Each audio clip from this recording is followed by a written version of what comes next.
All right, we'll start with the questions for Devon Dampier, Jonah Lea, Mona Carvalho, and Ryan Davis. Monty, you became the first freshman to return a punt for a touchdown since 2015 when Braden Covey did so. You just talk through that play and what you're feeling?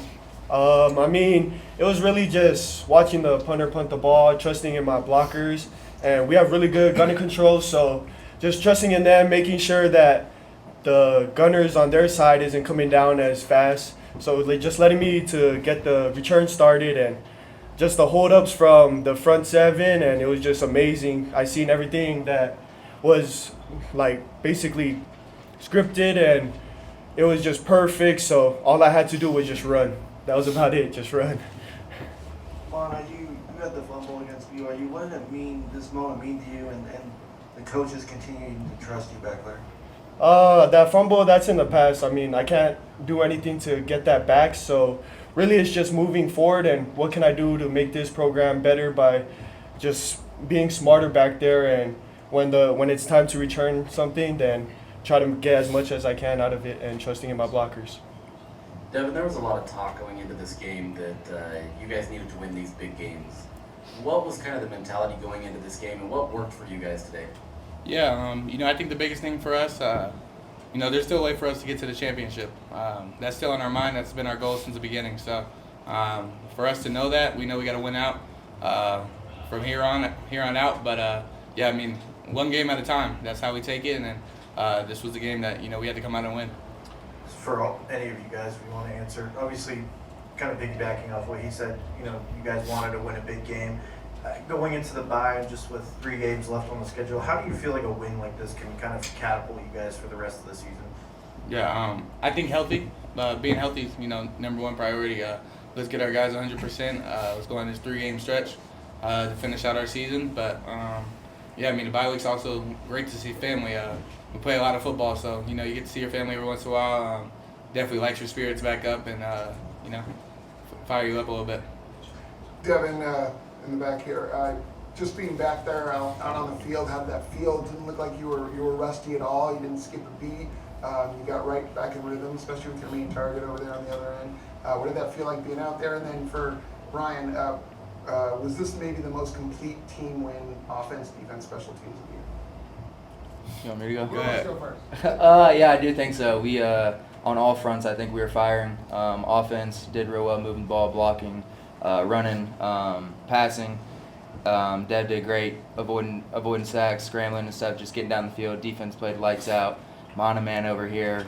Special teams played real well. So yeah, I think we were firing on all cylinders, and we whooped their ass. To put it short. Yeah. Just one thing. Being out last week, it just made me kind of realize. I ran out that tunnel today, just seeing everybody. It was great. I felt it a little bit more today. Just you go by so many of those memories so fast, you don't really think about them. But it gave me a lot of realization, and I'm happy to be a Ute. They showed out tonight. The blackout was there, and I'm happy we delivered. Ryan, you right here. You had the big play, the 46-yard reception on the trick play. Just can you walk us through what happened, kind of the sequencing, and what you were thinking as the ball was floating through the air? Obviously, it was that trick play, so I had to shuffle, kind of give a block look, and ended up supposed to slip the safety outside. That's what it usually is, but he was kind of flat-footed, so I just stuck my foot in the ground, beat him inside, and I just prayed that I turned around, the ball was in the air. It was, and I just saw it in the air, and I told myself I have to come down with it, and did, and that was a good play. Very excited we called it finally. Devon, you guys had a 100-yard receiver tonight, 100-yard rusher. What does it say about this offense that you've been able to strike this kind of balance, especially in a big game like this? Yeah, I say it every week. Those weeks where we have big run games, that's also receivers blocking downfield as well. So we love when teams do actually respect our run game, and they try their best to stop that, and that's what opens up our receivers to get their one-on-one opportunities, and I trust those boys anytime. So whatever gets that win, that's how I play on the field. Jonah, 14 points for Cincinnati is a season low for them this year. What do you think the defense did that was able to shut them down? What do you credit that to? Well, first and foremost, I just want to give all honor and glory to God. I think the plays that all of us made as a team and the guys up here are just a reflection of how greatly He's blessed us. But can you answer your question again? I'm sorry. What was it?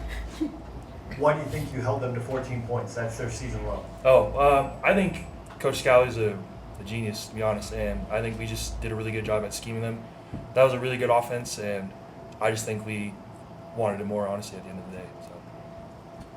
So. For Mana, obviously, as kind of piggybacking off of the BYU fumble, just how did you, I guess, use that as a learning experience, maybe the past 2 weeks, and kind of used it in this game, particularly if there was anything like that, and for your teammates? I mean, what have you seen from Mana, just kind of recovering from that moment a few weeks ago? For me, I mean, just kind of looking back at that, it really is both ways. If I would have caught it, things would have been different, but I didn't. So just knowing that the next one I'm going to take is going to be much cleaner and much better decisions. So just making sure that I know when it's the right time to take a punt back and not get too greedy. But after the BYU game, obviously now, like in today's game, freaking with people betting and stuff like that, there's a lot of hate and a lot of people, mad fans and stuff, that will reach out to you and send some pretty nasty stuff. So, yeah, we play this game because we love it, and when we mess up, that's where we usually hear from those people. The hate's always louder, and Mana was getting hated on big time after that game, and I sat down right next to him in the locker room, and I told him, dude, there's going to come a point in the season coming up soon where they're going to be loving you. And so happy to see him bring it back to the house today, and that's just a testimony of who he is as a person, player. Love this dude right here. Appreciate you. I told you. I told you. What did you make of the crowd tonight at Rice-Eccles, and did any of you notice the Mighty Utah student section at the end there? What did you make of that? I think as a defensive player, the crowd makes a really big difference. I mean, I'm sure they already know, but it's really like a game changer having them there. So shout out to the fans, bro, because they help us a lot more than they know. Yeah, the blackout was sick. I think we did a good job of that. I seen a whole bunch of people swinging their shirts around, shirts off. It was fine. I liked it. It was cool. It was cool. Thank you. This will be the last one. For Devon and Ryan, Creed got into the end zone for the first time as a Ute tonight. Can you just walk us through, what you've seen from him that has allowed him to, see more increased action in the last few weeks? Yeah. I think Creed's one of those guys, kept putting his head down. He's had multiple times on, scout team to make plays, and he's been making plays, and, that it gave our coaches trust that, let's start putting him in the mix, and he's been doing a great job all week. I'm happy he showed on the field. He's been waiting on that moment, so I'm happy he got it. Yeah, I'm super, extremely proud of him. He's been putting his head down, working every single week, in and out. That's like my brother. We hang out every single day. We FaceTime all day, our group. So, I think he blacked out when he scored that touchdown, just out of excitement, didn't know where anything was. So, I was so happy for him. All right, thank you guys. All right.